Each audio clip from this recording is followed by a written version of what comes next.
Mohon perhatian, tekan tombol subscribe. Terima kasih atas perhatiannya.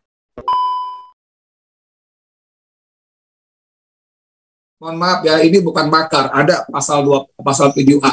Jangan tunggu 2024, terlampau besar kerusakannya. Ngeri sekali saya, beneran ngeri. Belum lagi di sisi ekonomi, di sisi sumber daya alam, di sisi, barusan keluar terbit Perpres Miras yang PMUI pun mengatakan tamparan buat ulama. Dan Perpres Miras itu justru terbit ketika wakil presiden seorang ulama kiai. Masya Allah, astagfirullahaladzim. Dahsyat sekali. Ini kalau kita tunggu 2024, sungguh-sungguh akan semakin besar kerusakannya. Pak Polisi, ini bukan makar, saya hanya based on konstitusi kita pasal 7A, walaupun pasal berikutnya, bulet kan.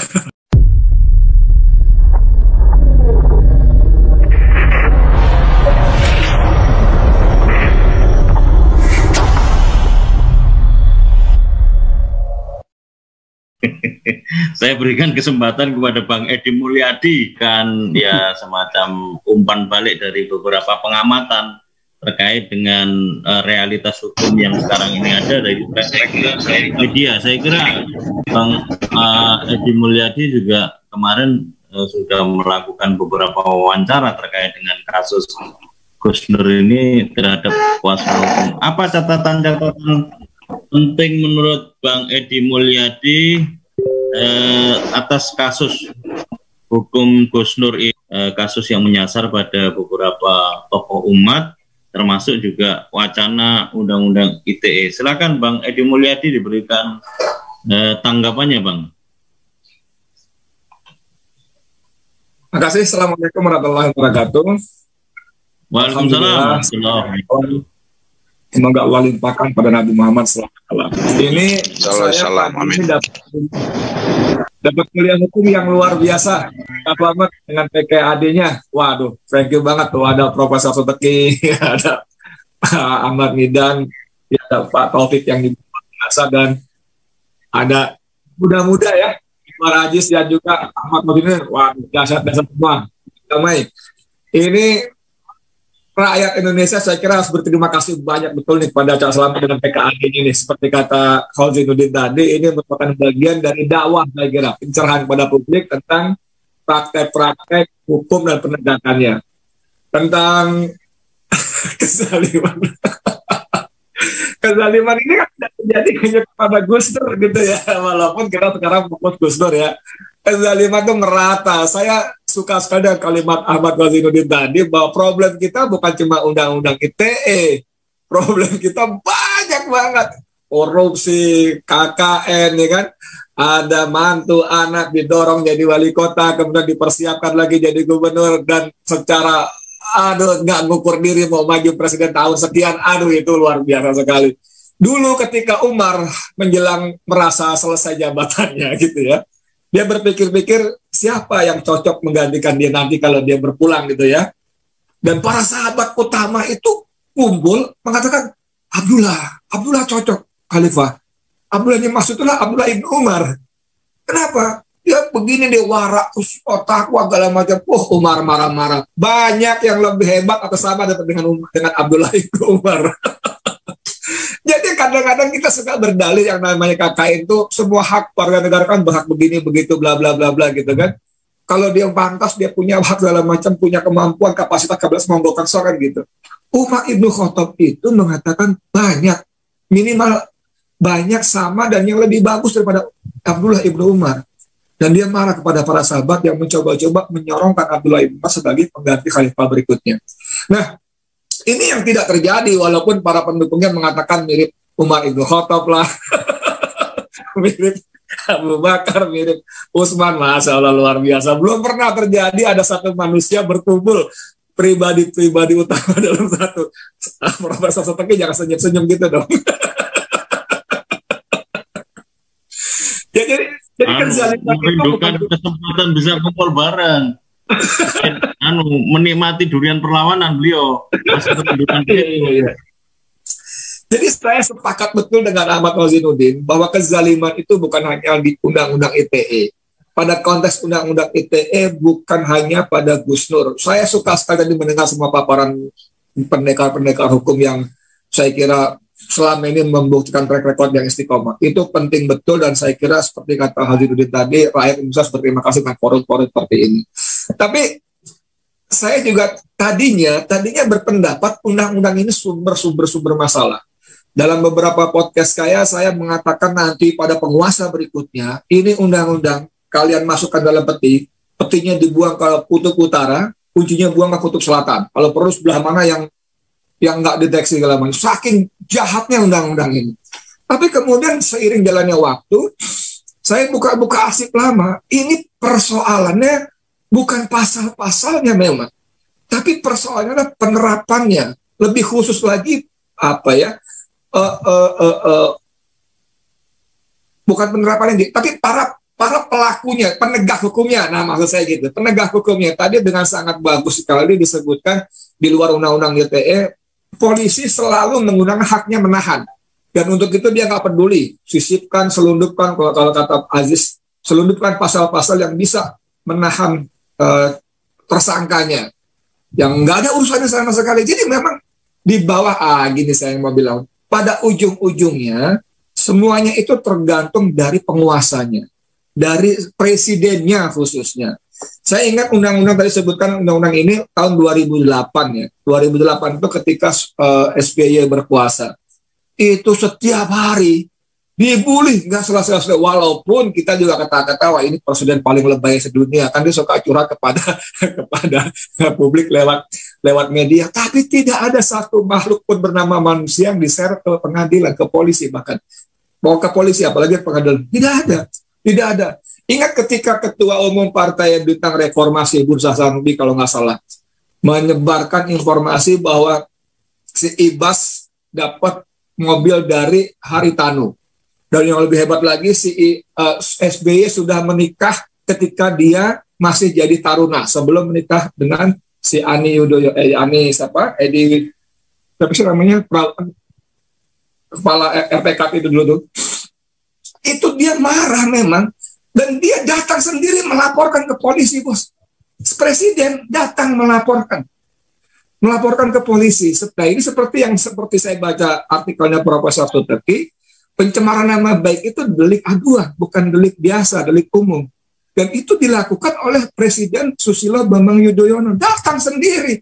Ini sekarang di zaman sekarang ada Mu'anas Aidit, ada Hussein Sihab, segala macam yang mengatasnamakan gue tersinggung. yang di saat cicing-cicing diam-diam aja, dia yang sibuk melaporkan sana sini. Tapi dalam konteks itu tadi memang akhirnya apapun yang dikatakan oleh Listio Sigit Prabowo itu, mohon maaf dengan segala hormat Mas Sigit, mohon maaf, bohong. Nanti masuk ITE nggak nih? Itu, omong kosong lah, minimal nggak usah bohong, omong kosong lah. Kalau Anda benar-benar mengatakan hukum tegak secara merata, tidak tajam ke bawah, itu diterima dong laporannya Kurnia NKAK. Soal nanti Anda bermanuver dalam macam bla bla, terima dulu aja. Di video saya yang kemarin saya sampai buka loh, Novel Baswedan itu laporannya oleh siapa itu diterima hanya karena dia mengomentari keterlaluan amat sih. Orang sakit ditahan sampai meninggal, itu dilaporkan polisi dan diterima.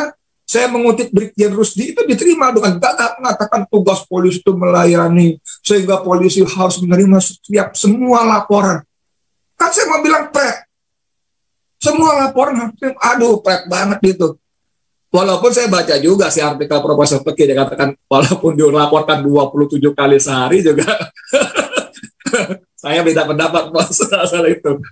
Saya tetap, saya suka sekali artikel-artikelnya Prof. Tapi yang itu saya nggak setuju. Jadi Cak Selamat dan para senior yang lain yang luar biasa ini, saya merasa memang basa-basi. Undang-undang ITE itu mau direvisi nggak masalah. Karena prakteknya 2008 sampai SBY berhenti tahun berapa? 2014, minimal 6 tahun. Itu tidak ada. Saya dan kawan-kawan itu bikin aksi demonstrasi di depan patung kuda, lebih tepat lagi di bundaran Pancuran itu, Tamrin, itu dengan bawa kebo, bos, kerbau. hitam, kita tulis SBY. Oh, itu penghinaan luar biasa itu. Nggak dipanggil, nggak ditangkap. Ini Gus Nur cuma bilang bisa diumpamakan, nah katakan gitu kan, bisa diumpamakan ini ada bus supirnya mabuk. Nah gitu kan, dia kan nggak menyebut supir mabuk, dia kan nggak menyebut mobil bus, itu kan gak bisa diumpamakan. Saya nggak ngerti istilah bahasa aja. Itu serius banget. Dan saya sempat hadir kemarin di persidangan yang ke-6, ada Ustadz Ahmad Midan juga. Itu memang luar biasa, dahsyat sekali. Jadi saya sependapat dengan para penasihat hukum, kalau prosedur beracara saja tidak dipenuhi dengan baik, secara adil dan transparan, bagaimana mungkin bisa dihasilkan putusan vonis yang adil? Dalam konteks ini, dalam salah satu wawancara saya dengan Ajis waktu itu tentang HRS, saya tanyakan, Ajis, dulu waktu kami tahun 80, waktu masih muda-muda, itu para tokoh itu ditangkapi, di sidang kayak Abdul Qadir Jalani, Ahmad A.M. Fatwa dan lainnya. Itu ada istilah vonis sebelum sidang gitu. Apakah pada kasus HRS ini ada vonis sebelum sidang? Dan Ajis dengan sangat santun ya bisa jadi. Jadi mungkin dengan istilah teman-teman lawyer yang pendekar-pendekar ini istilah tadi nggak tepat, tapi memang pada akhirnya memang pada kekuasaan dan dengan segala hormat dan mohon maaf, pada akhirnya memang kembali kepada Jokowi. Jokowi ini kan susah menyebutnya saya. Kalau nggak hati-hati kesandung, atau bukan kesandung, disandung undang-undang ITE. Tapi prakteknya memang pasal-pasal kebohongan harusnya kan sudah bisa diterapkan kepada dia. Terlepas dengan argumentasi Profesor Subeki bahwa dia punya privilege segala macam sebagai presiden, ya kan? Terlalu banyak pranknya gitu ya, kebohongannya ya. Sudah dipesan 6.000 unit. Gimana caranya SNP dipesan? Itu kan jelas kebohongan yang disiarkan kepada publik. Di wawancara televisi, dimuat oleh koran-koran dalam macam, itu kebohongan yang sangat masif.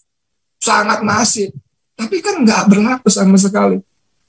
Sudah dipesan. Jadi kalau nanti saudara waktu itu dengan Metro TV ya, si siapa namanya tuh, si bekas Kompas itu. Jadi kalau sampai mau pesan tunggu 6 tahun, kan gila, 3 tahun dia bilang. Ini dahsyat, belum lagi yang lain-lainnya. Jadi tentang revisi tadi, udahlah, saya sih menurut saya perlu nggak perlu. Mau direvisi monggo, nggak direvisi monggo. Mohon maaf Pak Polisi, saya mau mengutip. Nah, ini kena nggak di Prof. Subeki? Saya mau mengutip pendapatnya Rocky Gerung. Yang direvisi bukan undang-undang ITE-nya. Saya nggak teruskan. Bukan undang-undang ITE-nya, tapi AAA bla bla bla itunya, buka aja deh. Mudah-mudahan nggak kena. Jadi ya, jadi kalau masalah kerumunan misalnya ya, kerumunan itu kan ya saya surprise juga dengan Bu Kurnia yang maju, walaupun akhirnya kita udah bisa tebak ya hasilnya seperti apa. Tapi ya ada harap-harap cemas, dan mohon maaf kalau bahasa bercandanya iseng-iseng berhadiah. Mohon maaf Bu Kurnia ya, iseng-iseng berhadiah. Kalau diterima itu hadiah, kalau nggak diterima ya iseng-iseng aja. Kita tahu kok seperti apa hukum di negeri ini, walaupun istilah itu nggak pas betul. Jadi Cak Slamet dan teman-teman pendekar hukum yang luar biasa, saya sama sekali sependapat full dengan teman-teman lain, khususnya dengan Ahmad Rosinuddin, bahwa problemnya satu, itu undang-undang ITE dan undang-undang ITE itu bukan pada pasal-pasalnya, tapi pada penerapannya, dan saya lebih suka mengatakan penyalahgunaannya. Yang kedua, pada konteks Gus Nur, yang dizalimi bukan cuma Gus Nur, terlampau banyak. Kita bisa bikin dapat terlampau banyak. Ada Habib, ada Sobri, ada Maman, ada Haris segala macam, belum lagi ada Asaganda segala macam. Itu. Kemudian yang ketiga, bahwa saya nggak tahu, harus ada solusi. Dari ngobrol-ngobrol ini kan mesti ada solusi, bukan cuma menambah wawasan kemudian menambah kemarahan kita. Saya jadi tambah marah saya mendengar penjelasan semacam tadi. Tapi harus ada solusi. Saya minta betul-betul, mungkin nanti pada closingnya Cak Slamet minta Profesor Subeki dan kawan-kawan lain itu closingnya apa, yang solusinya apa gitu loh. Apakah kita harus ganti presiden gitu kan? Karena sumber masalahnya ini Atau kalau teman-teman HTI yang sudah dibubarkan itu ganti presiden tidak cukup, tapi ganti sistem. Nah, ini penting juga nih. Mudah-mudahan ucapan ini tidak melanggar, apalagi disebut makar. Kan tadi disebut-sebut ada pasal 7A Undang-Undang Dasar 45 kita tentang impeachment yang ditulis oleh Profesor Suski 1-2 hari yang lalu. Saya baca itu. Jadi jadi ingat lagi kerumunan tadi. Prof, saya kutip artikel sampai sebentar ya. Jadi kerumunan itu pada kasus Momere itu Jokowi, kata Profesor Suteki, mohon maaf Prof, saya kutip lagi, itu sudah bisa masuk pasal penghasutan. Kenapa? Karena dia melempar souvenir itu lebih dasar daripada sekedar melambai-lambai. Ayo sih, itu kan mengundang orang, menghasut orang untuk datang berkerumun. Saya suka sekali artikel itu. Jadi kembali ke soal itu ya, ada solusinya apa, Prof dan para pendekar yang lain ya. Kalau saya nggak tanya Bang Egy Sujana deh, khawatir kalau nanya sama Bes nanti kita revolusi itu ke jalan. Tapi kepada teman-teman ini solusinya apa? Apakah memang ini menurut saya untuk step yang pertama ganti presiden lah. Jangan tunggu 2024. Mohon maaf ya, ini bukan makar. Ada pasal 7A. Jangan tunggu 2024. Terlampau besar kerusakannya. Ngeri sekali saya, beneran ngeri. Belum lagi di sisi ekonomi, di sisi sumber daya alam, di sisi, barusan keluar terbit Perpres Miras yang PMUI pun mengatakan tamparan buat ulama, dan Perpres Miras itu justru terbit ketika wakil presiden seorang ulama kiai. Masya Allah, astagfirullahaladzim. Dahsyat sekali. Ini kalau kita tunggu 2024, sungguh-sungguh akan semakin besar kerusakannya. Pak Polisi, ini bukan makar, saya hanya based on konstitusi kita pasal 7A, walaupun pasal berikutnya, bulet gak macam caranya. Tapi konstitusi kita membuka peluang mengganti presiden, wakil presiden di tengah masa jabatan. Itu aja, Cak. Selamat buat PR teman-teman lainnya. Terima kasih. Assalamualaikum warahmatullahi wabarakatuh. Waalaikumsalam warahmatullahi wabarakatuh.